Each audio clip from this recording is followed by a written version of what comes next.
안녕하십니까. 리나쌤과 시스템사 국보객이 69번째 시작하겠습니다. 오늘은 2025년 1월 1일입니다. 예, 여기 와서 저희 유튜브를 시청해 주시는 여러분들 새해 복 많이 받으시기 바랍니다. 네, 오늘은 AI 디지털 교과서 사태에 관한 CLD에 대해서 말씀을 드려보겠습니다. AI 디지털 교과서, 참 논란이 많죠. 네, 여기 이제 제가 작성한 CLD가 되겠고요. 출처는 교육언론창 2024년 12월 29일에 실린 내용입니다. 강민정 전 국회의원에 의해서 작성된 칼럼입니다. 여기 URL이 있고요. 참고해 주시고요.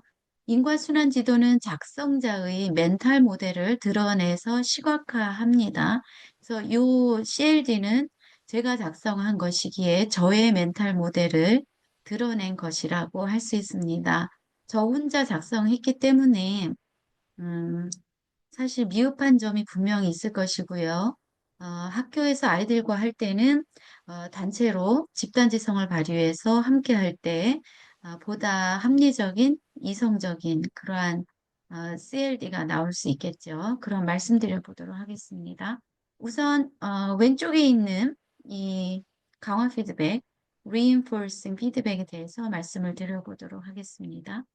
아, AI 디지털 교과서 정책을 이제 사실 강행을 했죠. 장관이. 이 강행을 하다 보니까 많은 선생님들, 학부모님들에 의해서 반대에 대한 여론이 많이 있었습니다. 그러다 보니까 여러 가지 정치적인 이슈들이 나오고 있는데요. 이 교육감의 이주호 장관이죠. 이주호 장관의 교육감이 아니라 이 이주호 장관이 이제 마음이 급해지다 보니까 이 정책을 실행하는 데 있어서 시도 교육감들 협의회가 있죠. 그 교육감 협의회에서 건의문을 채택하라는 그러한 어떤 무리수를 두었다고 해요. 그 칼럼에 의하면. 그래서 그 강은희 교육감 협의회장인데요. 대구 교육감이고요. 이분의 주도적인 역할로 건의문을 보도하게 됩니다.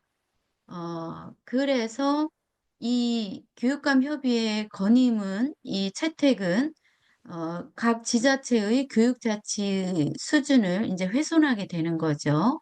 이제 이 건의문에 의한 압박이 커지면 커질수록 교육자치 수준은 이제 낮아지는 것이죠. 그래서 마이너스이죠. 그리고 교육자치 수준이 낮아지니까 교육감에 대한 신뢰도 이제 낮아지게 되는 거죠. 같은 방향이죠. 플러스.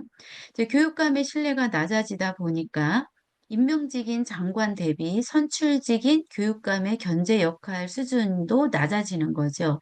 즉, 다시 말해서 교육감이 제 역할을 못한다는 거죠.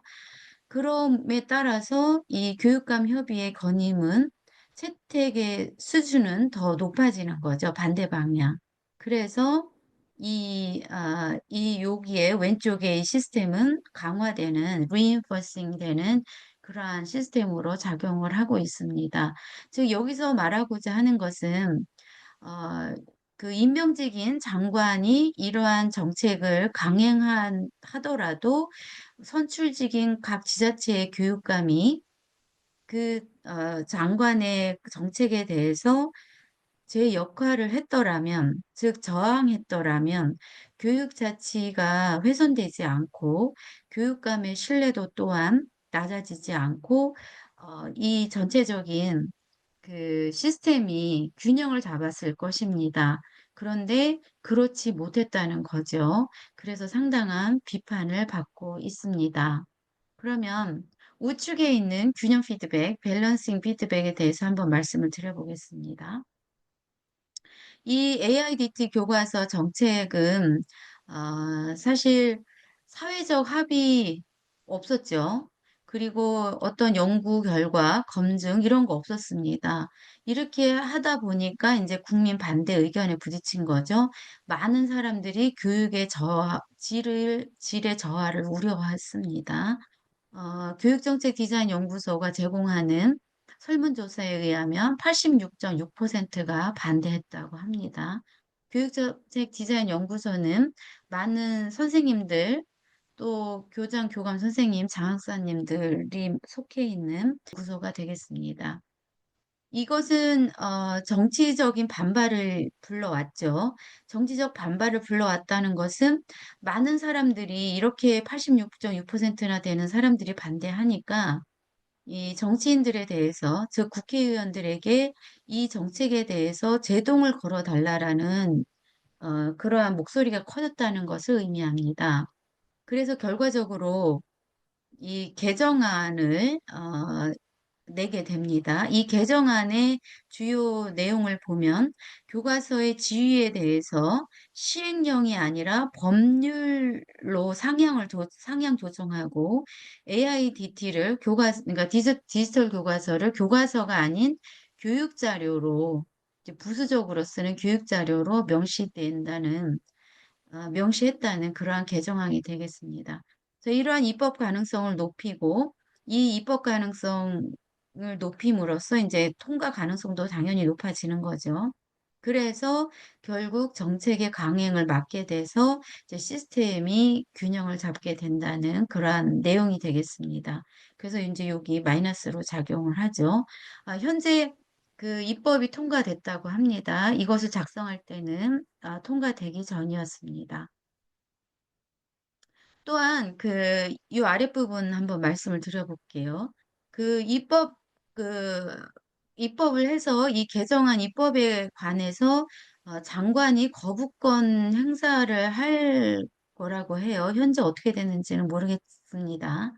그래서 만약에 장관이 개정안에 대해서 거부권을 행사하게 되면 역시 교육 자치 수준은 이제 낮아지게 되는 그러한 결과가 되겠죠.